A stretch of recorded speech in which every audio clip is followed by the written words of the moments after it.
Today, we're headed to Vienna, Austria, known for its rich history, culture, and the sweet allure of pastries and ice creams. And this is precisely in an ice cream shop that the lives of two men tragically ended.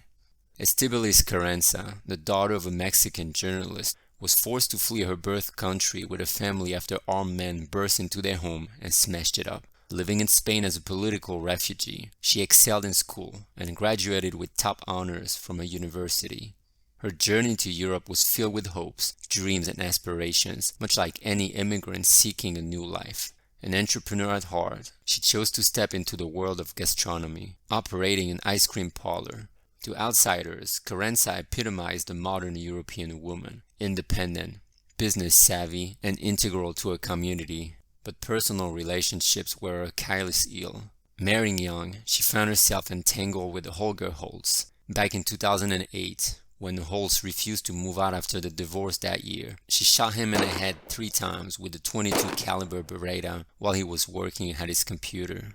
In 2010, Carranza entered a relationship with Manfred Interberger. However, one fateful November night, after both had been drinking, tensions arose. Carranza suspected Interberger of infidelity despite lacking concrete evidence to support her claims. While he was asleep, Carranza took out the gun from under the mattress, loaded it, and shot him. In July 2011, Vienna's summer heat was in full swing. But beneath the sunlit cobblestone streets of the ice cream parlor, a chilling discovery was made. Maintenance workers, initially there for routine work, stumbled upon a horrifying secret. Carranza had cut up both her husband and lover with a chainsaw and concealed the parts in lumps of concrete that she then stashed in the cellar of her ice cream parlor. As authorities pieced together the grim puzzle, she fled Vienna, but her freedom was short-lived. Just a few days later, she was apprehended in Italy, making the beginning of a judicial pursuit for truth and justice.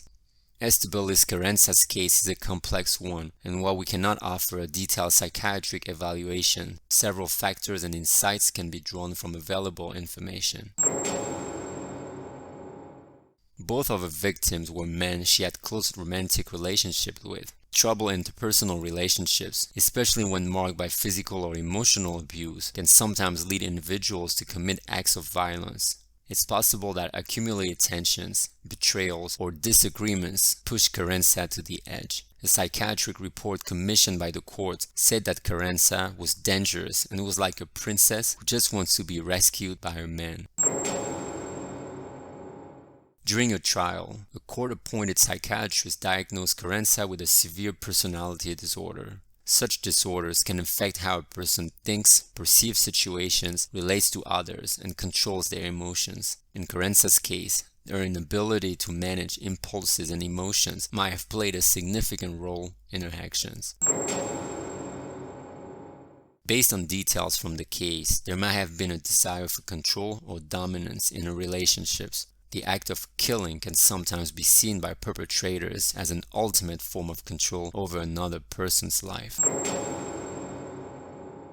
The meticulous nature in which Carranza went about disposing of the bodies suggests a level of desensitization to the gravity of her actions. She might have rationalized her actions as necessary or even justified. It's essential to understand that while these factors can provide some insight into Carranza's psyche, they will never excuse or justify her actions.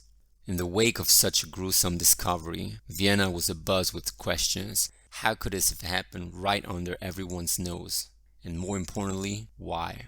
The authorities faced a complex task, one that required meticulousness and tenacity. The first challenge was identification. Using dental records and forensic science cutting-edge tools, the remains were confirmed to belong to Holz and Hinterberger. With the victims identified, investigators retraced Carranza's steps.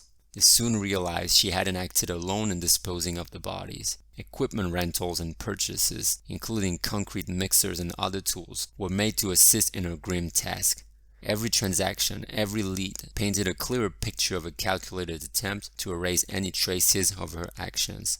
Then there were the interrogations. When Carranza was first taken into custody, she remained tight-lipped. But as the evidence against her mounted, her resolve crumbled. In a series of interviews, she revealed chilling details about the murders. The confessions were filled with tales of heated arguments that escalated, impulsiveness, and regret.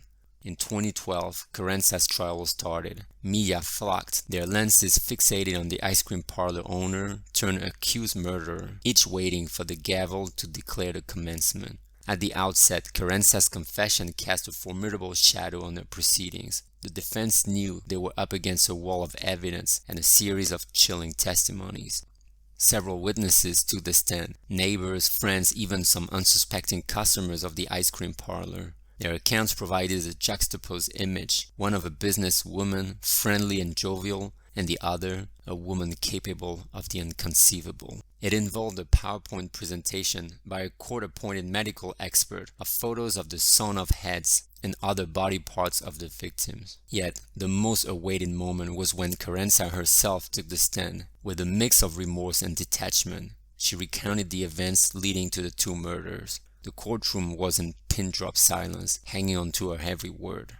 "I can't say anything other than I'm sorry that I took Holger and Manfred's lives," a tearful Carranza said in a short final statement to the court in Vienna after a trial lasting 4 days. However, the spotlight wasn't solely on Carranza. A court-appointed psychiatrist presented a comprehensive evaluation of her mental state. Their conclusion? Carranza exhibited a severe personality disorder, a revelation that was both an insight and a conundrum for the jurors. The psychiatrist predicted that Carranza had a 1 in 3 chance of committing another murder if she was set free. Prosecutors Petra Frey told the packed courtroom, "This woman has 2 faces. She would try to play here the part of someone well-behaved who would never do something like this. My task is to show you her other side, that she is a singularly cold-blooded and unscrupulous killer. Do not be fooled."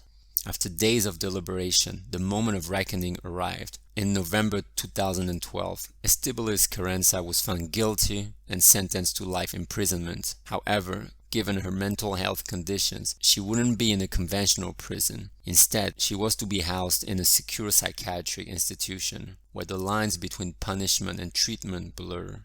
As news of the verdict spread, it was met with a cacophony of reactions. The ice cream killer, as the media had dubbed Carranza, became a sensational figure not just in Austria, but globally. Public opinion was split. Some saw Carranza as a cold-blooded killer, an embodiment of pure evil. Others perceived her as a deeply troubled individual, a product of her tumultuous relationships and unstable psyche. In a twist that further fueled public fascination, Carranza penned a memoir from her psychiatric facility. This first-hand account of her life and crimes became a controversial bestseller.